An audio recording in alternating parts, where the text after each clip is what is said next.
Nas sociedades antigas, o papel da mulher voltava-se exclusivamente ao âmbito doméstico. A mulher levava uma vida de subordinação. Na Idade Média, em tudo, a mulher era considerada naturalmente inferior e a virtude a ser ensinada à mulher era a obediência. As mulheres eram descritas como feiticeiras, enganosas, dissimuladas, vingativas, inclinadas ao adultério, ao homicídio, entre outras características más, que se acentuaram no período da Inquisição em que se institucionalizou a caça às bruxas. Além de receber cerca de 70% do salário do homem para fazer o mesmo trabalho, tendo a mesma formação, a mulher sofre outras penalidades apenas por ser mulher. Segundo pesquisas da Universidade da Pensilvânia, o salário das mulheres diminui cerca de 7% por filho. Se a diferença no salário se devesse apenas ao período da licença maternidade, mulheres ganhariam o mesmo que homens, exceto neste período. Contudo, verifica-se que esse desconto ou punição continua sendo aplicado às mulheres, mesmo após a idade fértil. Logo, tem-se mais uma evidência da falta de fundamento para o argumento de que a diferença salarial seria um fenômeno de mercado.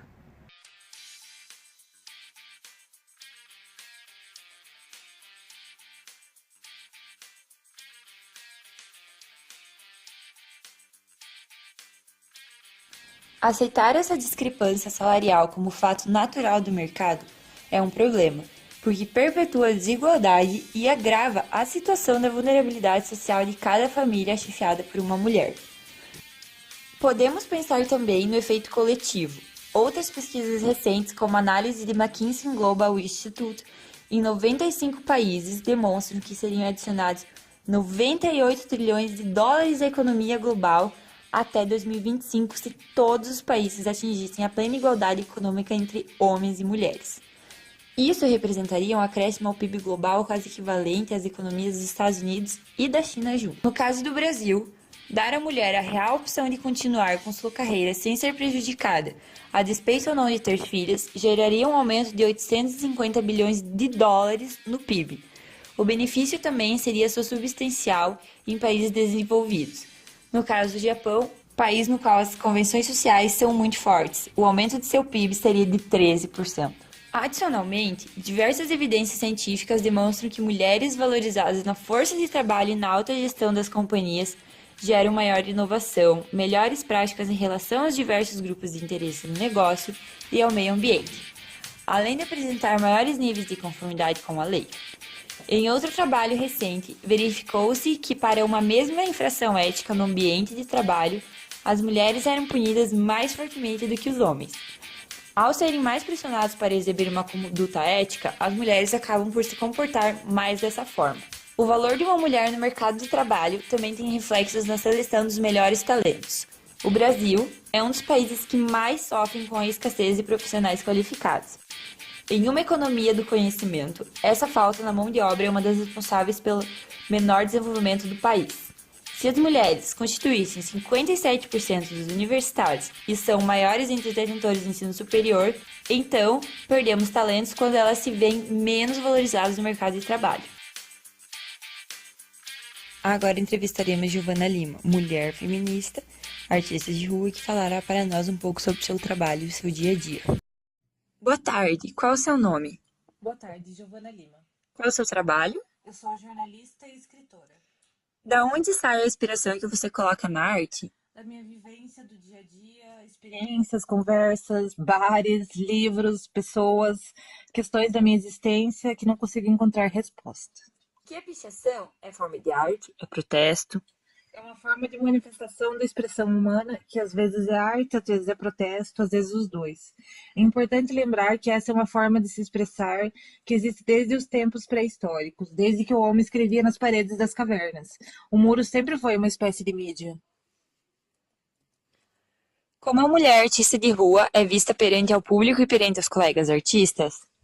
No geral, a maioria das pessoas vê uma artista de rua com os piores olhos. Existe uma discriminação gigantesca e é impossível ficar indiferente a tantas críticas e ofensas. Às vezes parece não fazer algum sentido continuar. Você já sofreu ou sofre algum tipo de discriminação em relação ao trabalho pelo fato de ser mulher? Sim, já fui xingada, perseguida, ameaçada. Sempre tenho medo de apanhar porque os homens chegam perto, gritando, apontando.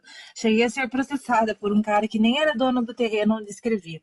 Esse cara, inclusive, divulgou uma foto minha e endereço em grupos gigantes de redes sociais. Nesta época, eu não conseguia nem sair de casa. A sociedade tem uma espécie de manual de como a mulher tem que se comportar em cada situação, como uma mulher deve agir e o que ela deve falar ou fazer. Uma mulher que é artista de rua tem que aguentar a moralidade da sociedade em proporções muito maiores. Você retrata ou já retratou na arte a discriminação sofrida? Sim, uma vez eu escrevi uma poesia que terminava com Disfarçar amor é crime, que era o verso final de um poema sobre uma experiência de um caso de uma homofobia que havia sofrido. Essa frase chegou até as ruas. Eu precisava expor tudo aquilo que havia sentido. Você considera a pichação uma forma de arte subversiva? É uma expressão dos que resistem, dos que estão incomodados, dos que buscam uma interlocução, dos que procuram um meio de publicação, dos que ainda não desistiram, dos que querem oferecer uma forma de arte gratuita, dos que querem se mostrar contrários às atrocidades a que somos submetidos. Uma dessas é o Temer no poder. Cada arte é ferramenta para subverter os valores tradicionais da sociedade patriarcal? O feminismo me influencia em tudo, nas minhas falas, nas ações e na minha maneira de me posicionar diante da sociedade. Não teria como eles não estar presentes na escrita, já que ela é uma das formas primordiais que me mostra o mundo. Eu busco mostrar que a mulher tem voz, que a mulher faz arte, que a mulher está ocupando a cidade. A representatividade é essencial. Muito obrigada, Giovana. Eu é que agradeço.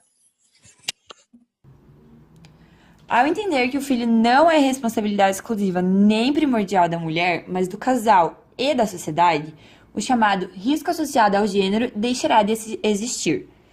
Aliás, essa é uma nova denominação para algo que já tem há centenas de anos.